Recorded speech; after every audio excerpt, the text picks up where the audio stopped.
O rompimento da barragem da Vale em Brumadinho completa um ano amanhã. Foram 365 dias de dor para 270 famílias das vítimas e para tantas outras afetadas pelo desastre. Durante toda a semana, nós exibimos uma série especial feita pelo repórter Vinícius Araújo, cinegrafista Adilson Oliveira, o auxiliar Paulo Roberto Júnior, com produção de Enzo Menezes, Vinícius Rangel e Railan Oliveira, edição de texto de Ivana Fonseca e edição de imagem de Gustavo Assis. Na última reportagem, o risco de racionamento da Grande BH por causa da contaminação do rio Paraopeba. Gente, quem dependia do rio aí para viver não sabe mais o que fazer. Porque teve gente que parou a vida, eles viviam da pesca para poder vender peixes. Hoje nem isso pode fazer. Vamos lá ver.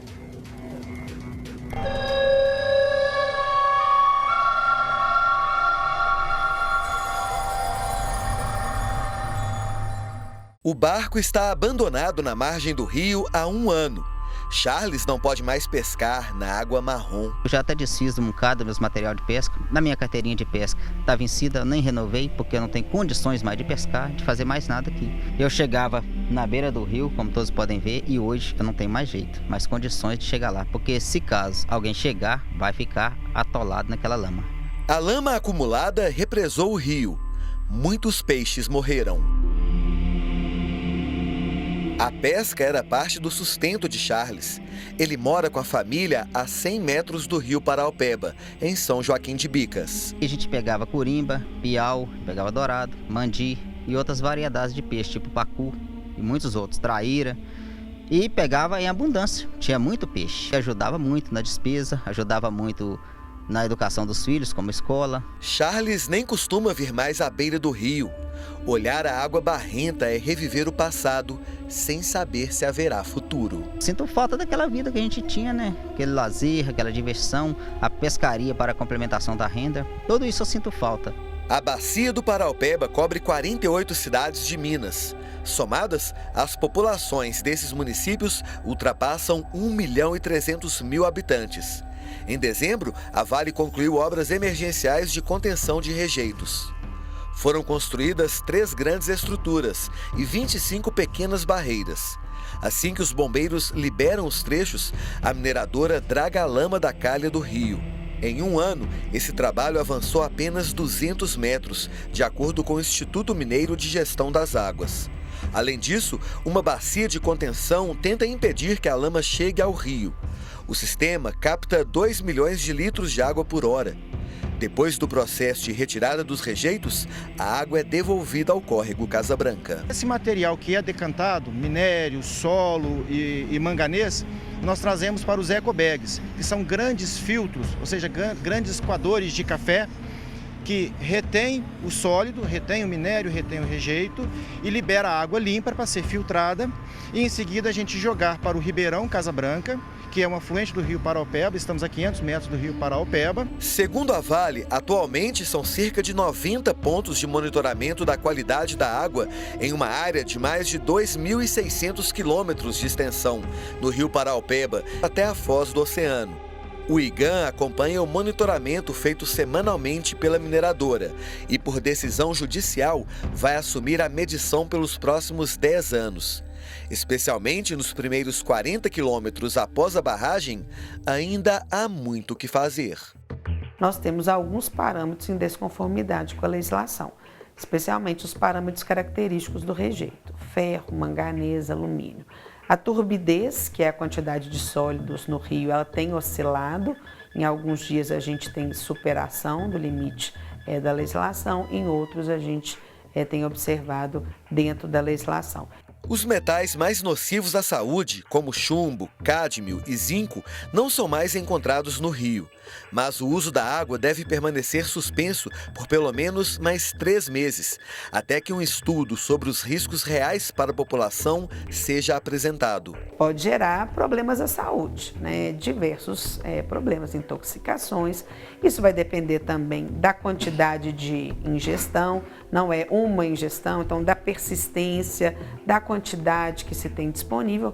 E esse estudo que nós determinamos que a Vale fizesse vai nos mostrar esses riscos, né? Por isso, por uma medida de precaução, está suspenso. Nesta semana, representantes do Ministério Público fizeram uma vistoria nas obras realizadas pela Vale.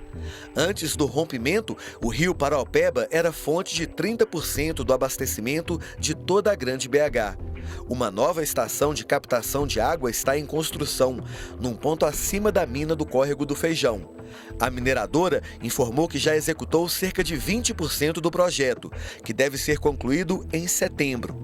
Pode ser tarde, já que um racionamento de água já está previsto para a metade do ano. A Copasa havia pedido para a Vale, para construir uma nova captação no Paraopeba e que essas obras estivessem prontas em junho.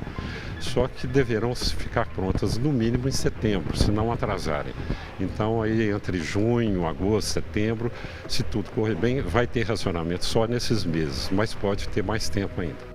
Com a paralisação no uso da água no Paraopeba, a captação no Rio das Velhas ficou sobrecarregada. E o medo de um novo rompimento é real.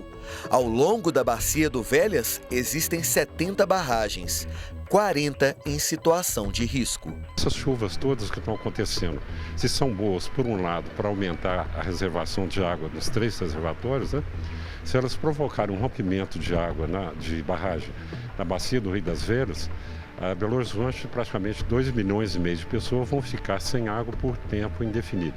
O coordenador do Fórum do São Francisco critica a ausência de um plano de contingência para a crise hídrica que ameaça a população após o rompimento da barragem da Vale. A Copasa tem algumas ideias de como abastecer Belo Horizonte em uma situação de emergência, mas é um abastecimento mínimo. A situação ficaria bastante crítica porque não existe um detalhamento de como abastecer e nem na prática existe como abastecer.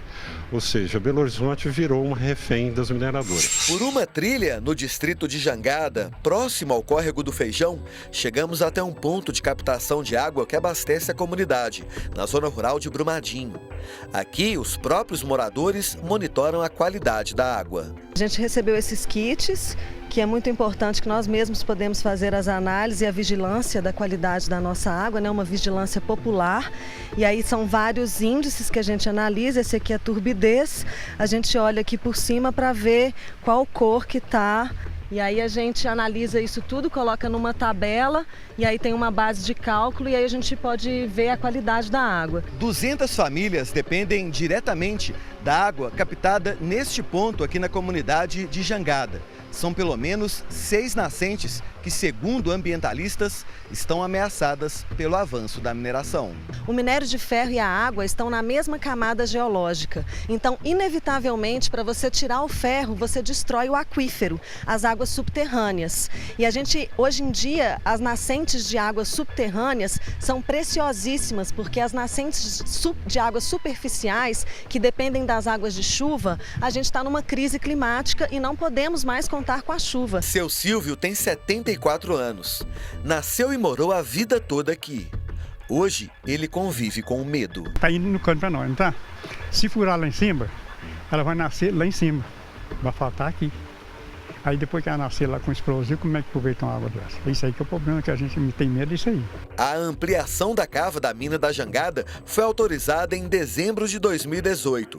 A expansão só foi paralisada por causa do rompimento da barragem vizinha, na mina do Feijão. A gente exige a suspensão completa do licenciamento de expansão da mina da Jangada e a gente exige que a Vale e a MBR, que é subsidiária da Vale na mina da Jangada, apresentem um plano de fechamento da mina da Jangada para a gente encerrar essas atividades aqui e poder salvar as nossas nascentes de abastecimento humano.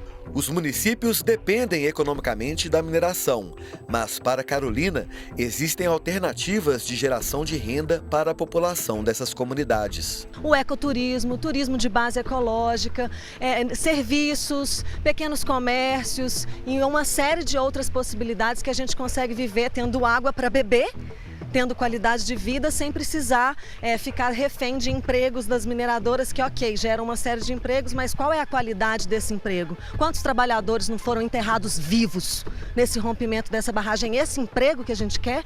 O desastre em Brumadinho destruiu vidas, soterrou lugares e apagou memórias.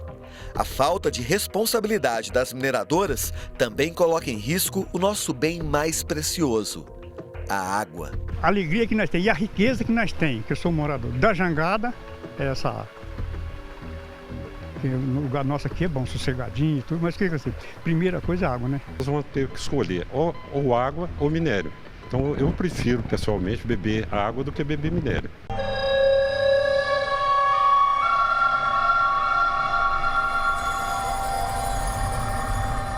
Pois é, né? Com essa matéria a gente encerra esse um ano aí da tragédia de Brumadinho, né? Pois é, gente. Enquanto pessoas do outro lado do mundo estão se enriquecendo com os minérios que tiram das nossas Minas Gerais, outros estão sendo prejudicados, como você vê aí. Pescador perdeu aí o seu emprego, não consegue mais. O Rio Paraopeba está nessa situação, né, que pode aí ocorrer um problema no abastecimento de água. Enquanto isso, outros estão se enriquecendo e não estão nem aí conosco, estão lá do outro lado do mundo, ó, dinheirão no bolso, mais de 4 bilhões de lucro, né? Enquanto isso, nós aqui pastando e as pessoas aí revoltadas por tudo que aconteceu. A Copasa informou que as represas que abastecem a Grande BH estão com um volume de água acumulado de 165 milhões de metros cúbicos e que, por causa das chuvas desta semana, até ontem o nível dos reservatórios já tinha subido 0,7%, nem 10% não é. E de acordo com a companhia, neste momento, é precipitado falar em racionamento.